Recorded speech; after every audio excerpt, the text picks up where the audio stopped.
ఆకుతోటపల్లి నాభశిల పునఃప్రతిష్ఠ కార్యక్రమానికి మరి జాతీయ బీసీ కమిషన్ మెంబర్ తలోజ్ ఆచార్య గారు కూడా వచ్చారు. మరి ఇక్కడ బీజేపీ నాయకులు అలాగే సర్పంచ్ గారి ఆధ్వర్యంలో జరుగుతున్న కార్యక్రమానికి ఆచార్య గారు వచ్చారు. వారిని మనకు కొంచెం తెలుసుకుందాం. చెప్పండి సార్.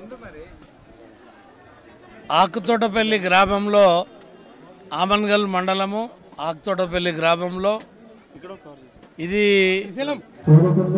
చాలా పెద్ద పురాతనమైనటువంటి గ్రామంలో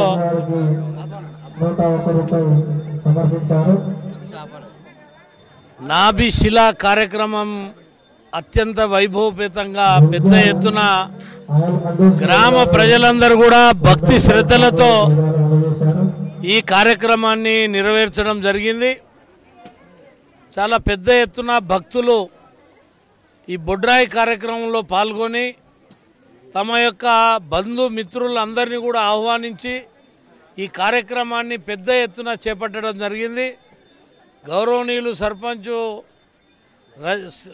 శ్రీనివాసరెడ్డి గారు, రజిత శ్రీనివాసరెడ్డి గారు, అదేవిధంగా నారాయణ గారు, అదేవిధంగా సింగం శ్రీనన్న గారు, ఈ గ్రామ పెద్దలు, అనేక మంది యువకులు ఈ కార్యక్రమాన్ని అత్యంత భక్తి శ్రద్ధలతో ఉత్సాహంతో గత 2 సంవత్సరాలుగా కరోనా నుంచి దూరమైనటువంటి ప్రేమానురాగాలన్నీ కూడా ఈ బొడ్రాయి సందర్భాన అందరిని కూడా బంధువులను పిలుచుకొని ఆప్యాయతతోటి ఒకరినొకరు కలుసుకొని గ్రామం అంతా పెద్ద ఎత్తున కోలాహలంగా ఏర్పాటు చేయడం జరిగింది.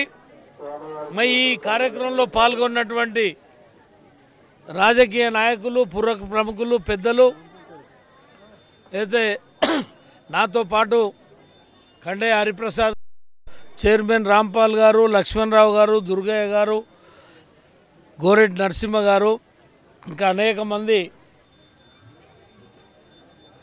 శ్రీనివాసు సింగం ఏదైతే ఈ యొక్క కార్యక్రమానికి ఆహ్వానించడం సర్పంచ్ గారు, వీళ్ళందరూ కూడా చాలా సంతోషం ఉంది. కొలుకులపల్లిలో కొంత అండర్ గ్రౌండ్ వెళ్ళిపోయినటువంటి బొడ్రాయిని పైకి తీసి ఒక మంచి వాతావరణంలో శంకుస్థాపన చేయడం జరిగింది. ఇది చాలా సంతోషంగా భావిస్తున్నాం. గ్రామస్తులందరూ కూడా ఈ బొడ్రాయి నాభిశిలకు ఏదైతే నమస్కరించి రాబోయే రోజులలో ఎలాంటి ఇబ్బందులు లేకుండా ఈ తల్లి కాపాడాలని చెప్పి అయితే నేను మనస్ఫూర్తిగా అమ్మవారిని ప్రార్థిస్తున్నా. మరి ఈ కార్యక్రమంలో పాల్గొన్నటువంటి వివిధ మండలాలు, వివిధ గ్రామాలు ప్రజలు, V3 న్యూస్కి కూడా ప్రత్యేకంగా నేను శుభాకాంక్షలు తెలియజేస్తున్నాను.